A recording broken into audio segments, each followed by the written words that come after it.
Welcome, ladies and gentlemen, to episode 75 of the SplashCast, the Around the League edition. I am your co-host, Reggie. I'm your co-host, Norwood, and please buckle up. This is clearly going to be a ride. If you did not make it to the pregame, I feel sorry for you. We talked about reparations You're already behind. weeks in a row. You're already behind. One demographic beat the shit out of another demographic. I tell you that. With that being said, man, y'all know how it is with the Around the League edition. We talk about HBCU news around the culture, basketball news around the NBA, WNBA, and college when necessary. Then we talk about football as well, news around the NFL and NCAA as well. And then we round it all out with our splashes of the week. So let's go ahead and jump right into our HBCU segment, our news around the culture. Where we at first? Let's talk about the MEAC standings. Let's do the MEAC standings first. So when it came to the MEAC, we made a joke last week that Norfolk State at 1-5 was atop the MEAC standings. Short-lived. Because they beat Morgan State. And then last Thursday, North Carolina Central beat Morgan State 50-something to like 15. They just absolutely mollywopped them. And they are now back at number one after defeating Morgan State. Who was it? Delaware State? Delaware State beat the crap out of Norfolk State. Yes. Everybody is letting you know that they are not playing. North Carolina Central is a very good football team. Top to bottom. Yes. Probably the number 2 HBCU in the nation. I would like to see them versus Jackson State. If it holds out and both teams went out, then you'll see them against Jackson State. They have been consistently the most impressive MEAC team in Jackson State has been head and shoulders. That would be hell of a game. South Carolina State won 36-0. We know that A&T and Hampton are no longer in the MEAC, but we ain't talking about them other schools and their conferences. So North Carolina, we're gonna talk about North Carolina, and North Carolina A&T beat the brakes off Edward Waters. Poor guys. That's an Edward Waters. Guys. That's a money game for Edward Waters. And then Hampton beat Albany, got their first conference win. 2 touchdowns for Jadakiss Bonds. They won at the last second, 37-36. So shout out to Hampton University. Conference win, 9 receptions, 72 yards, and 2 touchdowns from Jadakiss Bonds.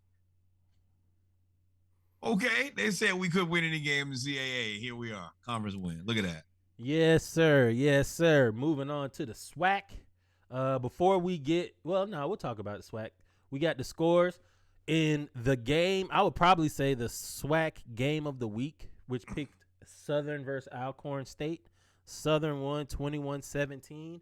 It was actually a really good game. If you like defense and offense, you liked it both. If you like defense or offense, both of them liked this game. In the first half, Southern outscored Alcorn State 21-17. They were up 14-0, and then 21-7. And Alcorn State scored 10 straight points at the end of the half to win to cut it to 21-17. And then it was a defensive battle in the second half, complete with hard hits, laying people out. The bands were playing. I watched the 5th quarter. I watched 0 quarter between the bands. I rewatched the game. I watched everything. I might as well have been there. I had me some red beans and rice. I was ready to go. So this was probably the first. Went full Louisiana. I went full Louisiana. My family was like, you should have been down here. Southern, this was probably the first game that was a well-rounded game for them. We talked about before they beat was Edward Waters they beat like that? 86-0.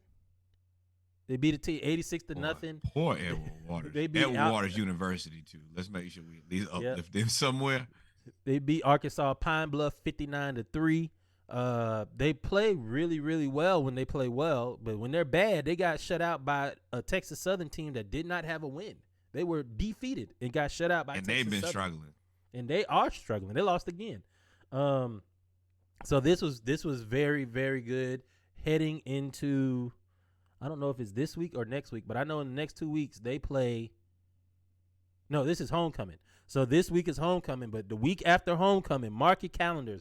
My family is going to be down there. Unfortunately, I won't be able to make it because I chose to go to the SU-LSU game, but Southern University plays Jackson State in Jackson, Mississippi. And if you know about last year, Jackson State won on a controversial call at the end of the game in Baton Rouge to beat Southern, and they fought after the game.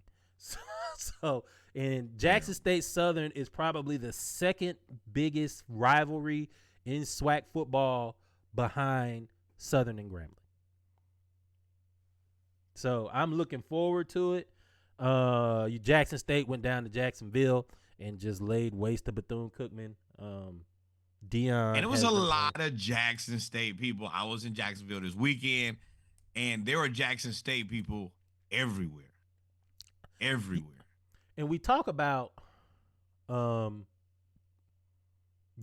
We talked about Dion, and I said, you telling Alabama State that that's a money game, that was disrespectful. But he did say something that's real. Jackson State travels very, very well. The two schools in the SWAC that travel, there's 3 schools that travel. Well, now it's probably 4 now because you got FAMU in there. But before FAMU and Bethune-Cookman came, the 2 schools that really traveled well was Jackson State and Southern. And then if you want to add a third team, it was Jackson State, Southern, and Grambling. Especially Grambling, because Grambling was known everywhere.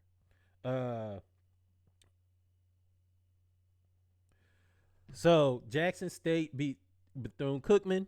Alabama State beat Mississippi Valley State. Eddie Robinson Jr. backed up his talk. He took his. Now Mississippi Valley State ain't the toughest opponent here, unfortunately. All due respect. Yeah, they'll get better though. I look for Mississippi Valley State in the next 5 years because Dion is out there. I hope Dion really doesn't leave, but if he does leave, I hope that Dion still is very influential and works very well with the black colleges.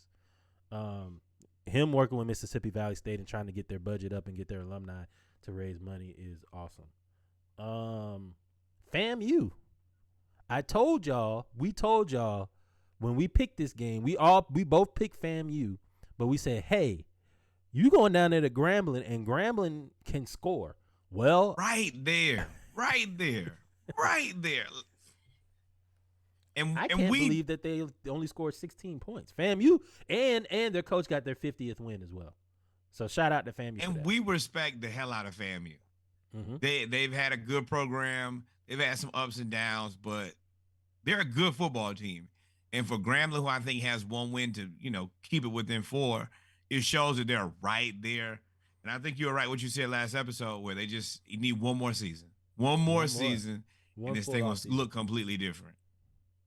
And also Alabama A&M beat Arkansas Pine Bluff 34-31 in a close game. Before we move on, I do want to when we move on, before we start talking about Jackson State, because you got a lot of news that came out about Jackson State, and also we got some news with FAMU as well.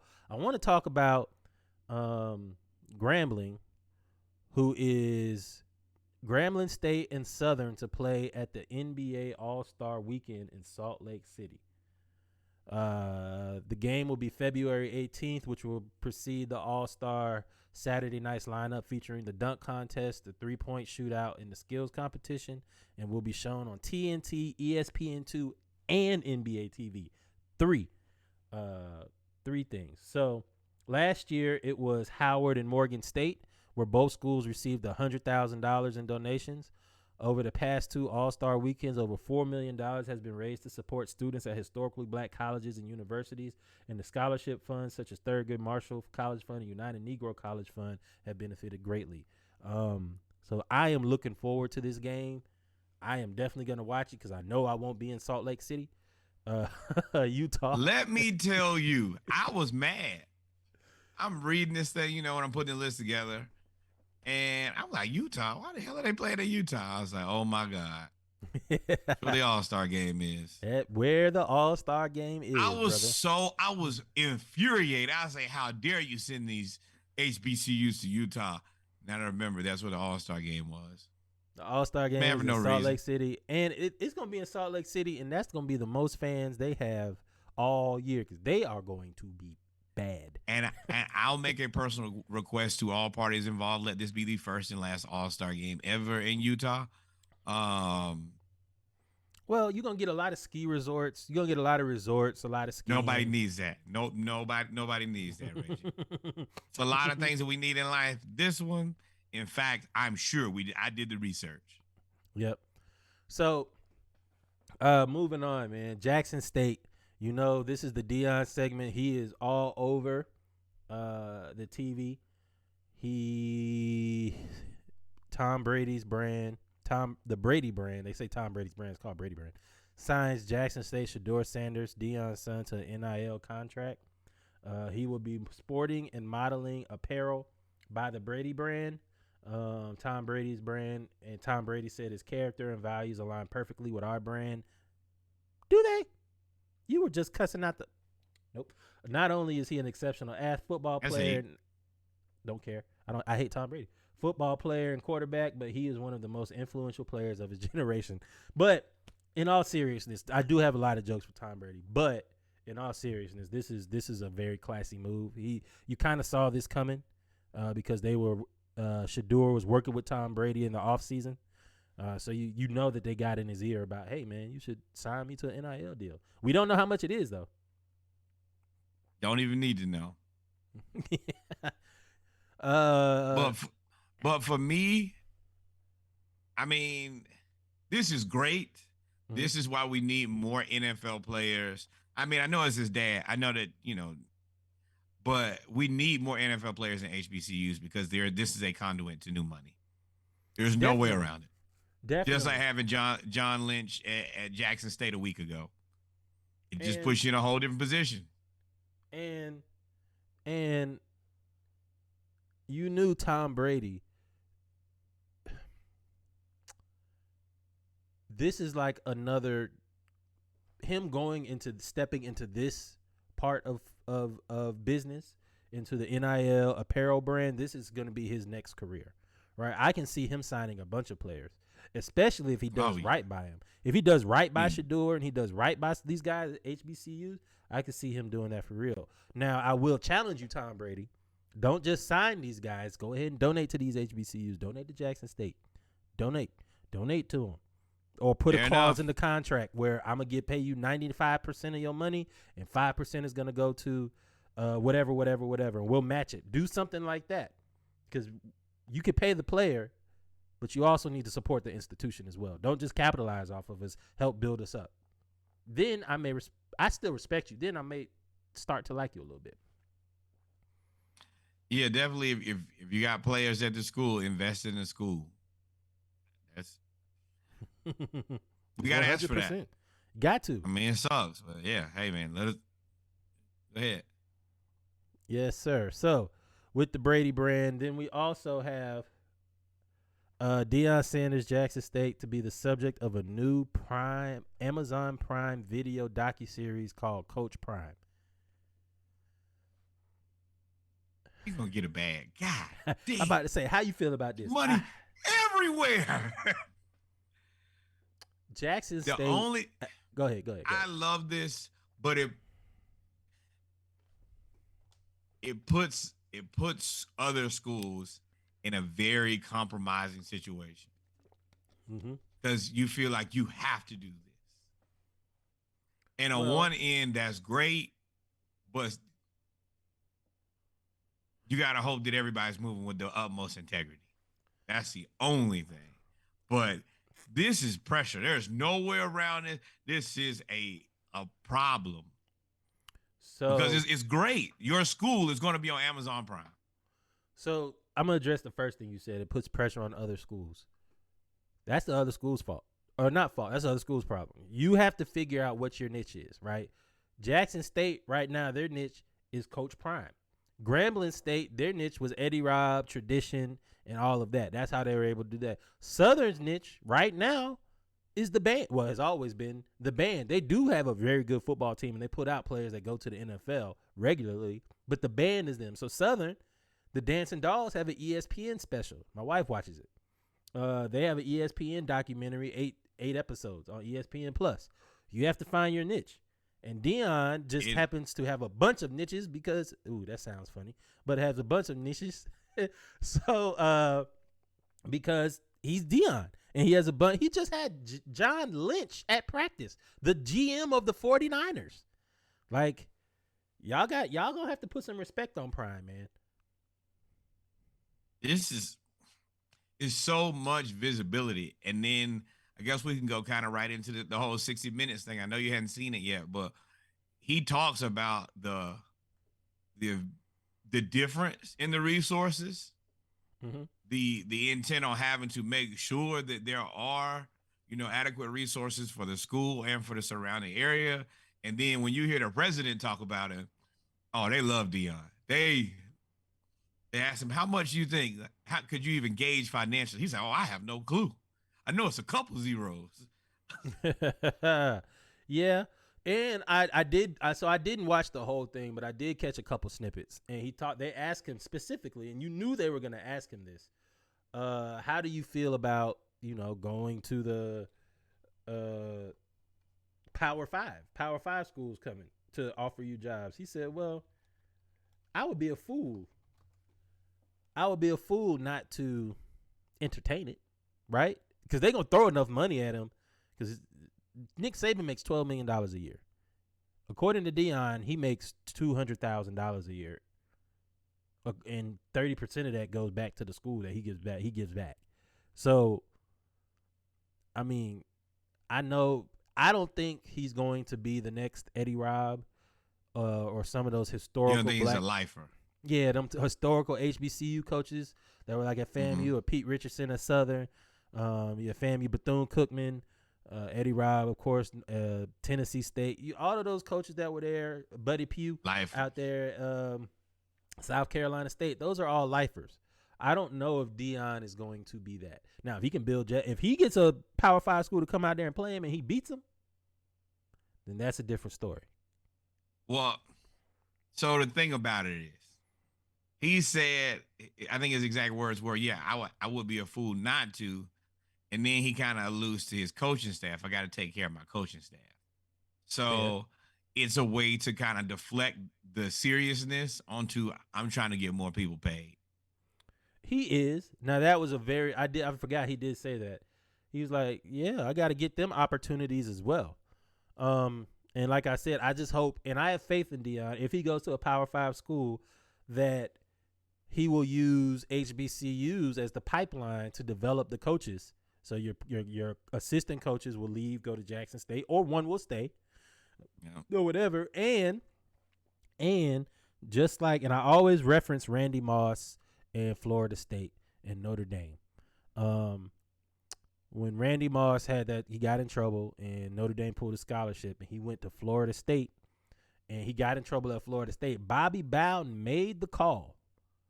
No, Notre Dame made the call to Bobby Bowden and said, hey, I got this kid. I can't take him at Notre Dame. I'm going to send him down to you at Florida State. And Bobby Bowden said, bet. If Dion can get a Power 5 school, if Dion can get a Power 5 job and then call the HBCU coaches, let's say he goes to Florida State, Georgia Tech, all these other schools that, and say, we want Dion, and he calls one of the HBCUs in the state and says, hey, I got this kid. I'm going to send him down to FAMU. I'm going to send him over to Jackson State. I'm going to send him over to Southern. That's Hampton. Where you need to be. I'm going to send him to Hampton. I'm going to send him to Howard. I'm going to send him to Norfolk State. If you can do that, now you're opening, not only is he opening doors at Jackson State in the SWAC, he's opening multiple doors at the same time. So if that works out, y'all, he already getting a lot of hate. He going to get a whole lot of hate when that happens. And I always think about, speaking of hate, I know that him and Nick Saban have to have a weird relationship. I know what you said about me, dog. I saw it. I think it's about the money. At that point, it's about the money. I think they have and if we were doing the NBA segment next, that would be a great transition into Draymond and Jordan Poole. But it's all about the money. At the end of the day, we just getting paid. We just getting paid at the end of the day. I can laugh with you on camera and then walk away. Yep. But that's also an immense level of respect because the rest of the guys you would never say that about. Nope, not at all. Which kind of proves the Dion, the whole psyche. Yep. And then finally, shout out to Tiffany Dawn Sykes, becomes the first woman vice president and director of athletics at FAMU. FAMU has the first female athletic director in their history. Welcome to the highest of 7 hills. Always want to give a shout out to FAMU for doing things like that. We always champion women getting their equal share and being able to get just as many opportunities in sports, especially black sports as well. So shout out to Miss Tiffany Dawn Sykes. Shout out to FAMU. And you know what's great about this? She comes in right as a partner with LeBron and Nike. Already. You already know. You go into a situation where the cupboard, like most of the time we send people in these situations, the cupboard is bare. You got to make something out of absolutely nothing. She's actually going into a good job with about as good as it gets as far as resources. That is amazing. Congratulations. Thanks. We did something right here. Congratulations.